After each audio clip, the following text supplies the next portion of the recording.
enjoy it. It put me in a command position, which was the whole reason. If you're a designer, design manager, which I am, you don't want to have any negative effects that last too long on you. They affect everybody.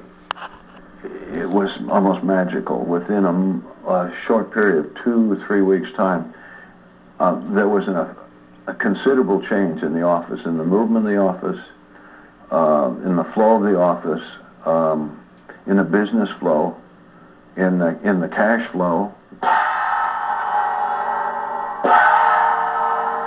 Primo's Feng Shui advisor was world-renowned Feng Shui master and mystic Lin Yun, who was one of the first to introduce Feng Shui to America. Master Lin is one of the major forces in making Feng Shui popular in the West by demystifying this ancient wisdom for practical use in daily life. As spiritual leader of the Black Sect Tantric Buddhists, Master Lin established its first temple in Berkeley, California in 1986. And since then, he has taught hundreds of Feng Shui disciples across America. In his spiritual voyages around the globe, Master Lin has met with the Pope, the Dalai Lama, and other world leaders like President Corazon Aquino of the Philippines and George Bush.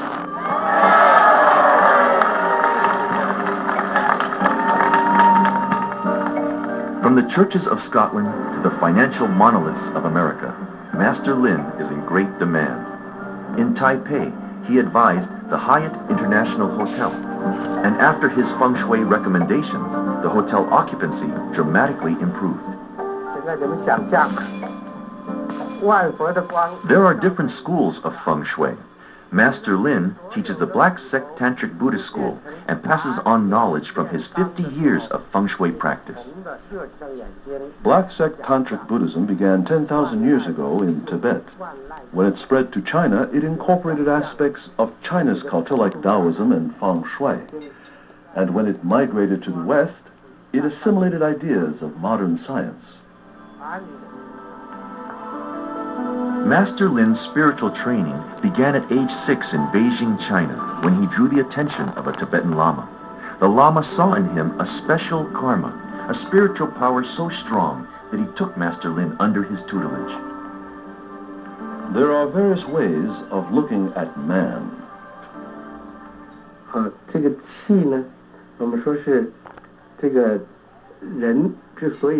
the viewpoint of science, man moves because of bones, muscles, and nerves. From the viewpoint of Feng Shui, man is activated by his qi. Qi moves the hand, and man can write. Qi moves the legs, and man can walk. Qi moves the brain, and man can think. You can say that qi is man's essential original life force. Perhaps it can be said that the qi of all the people of the earth developed out of that initial first breath, a cosmic breath. Feng Shui operates on the principle that harnessing the qi of our surroundings to improve the flow of qi within our bodies will enhance our health, wealth, and happiness. Qi is a life force energy forming pathways in our body that acupuncturists treat. Qi also flows through the veins of the earth, giving life to land, trees, and streams, and can sometimes be felt in places of intense energy, like Britain's Stonehenge or Sedona, Arizona. It is often interpreted as electromagnetic energy, but magnetic fields only make up a part of the spiritual force that is present everywhere. Those lines of force can collaborate with human energy to create conditions of health, well-being, etc. But if you arrange your house or the furniture in your house in such a way as to confront or fail to collaborate with those lines of force, then the wind and water, that is the environment of that Feng Shui situation, could become even devastating. A West Point graduate, Dr. Whitson did an about-face from his military career into the field of human potential.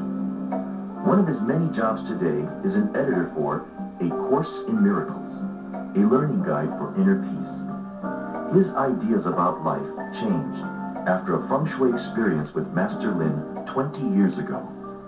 Once I saw what Professor Lin could do with this, I watched him heal people dramatically by some minor rearrangement of furniture or often the larger environment around a house. It forced me to open my mind to the whole idea of alternative concepts of the relationship between humanity and nature. Professor William Tiller, a Stanford physicist, thinks he may have discovered a scientific explanation of Feng Shui based on his 30 years of studying subtle energies. He is the author of the groundbreaking book Science and Human Transformation, which reveals new scientific understanding of unexplainable phenomena. I think Feng Shui fits in the subtle energy domain. Now, when we go to subtle energies, I define those as all the other energies that I think are out there that presently physics doesn't believe exist. And by subtle, I don't mean weak. I just mean very different. Let me give some examples. All of the, what we call the ESP phenomena, they all fit in the territory of subtle energies. Now, those kinds of studies have been reproduced at several laboratories in this country and abroad, and so it says there's good documentation. But it also says that our present view of space-time is woefully inadequate. But realizing the existence of other dimensions of reality is crucial to understanding the workings of Feng Shui. It is just the cognition of them that is the problem. That is, they function in a domain of the universe that we cannot directly access with our physical sensory system. We have to go beyond that. When the Chinese observed the forces of nature, their powers of perception went beyond the ordinary. They tapped into invisible forces like qi, the vital energy of everything. The Chinese also saw two opposite forces at work, yin and yang. Feng Shui is rooted in the Taoist principles of yin and yang, two primordial interacting powers that govern the universe. Yin is female, dark, receptive. Yang is male, light, active. The interplay of yin and yang is a unity of opposites that creates a harmonious whole.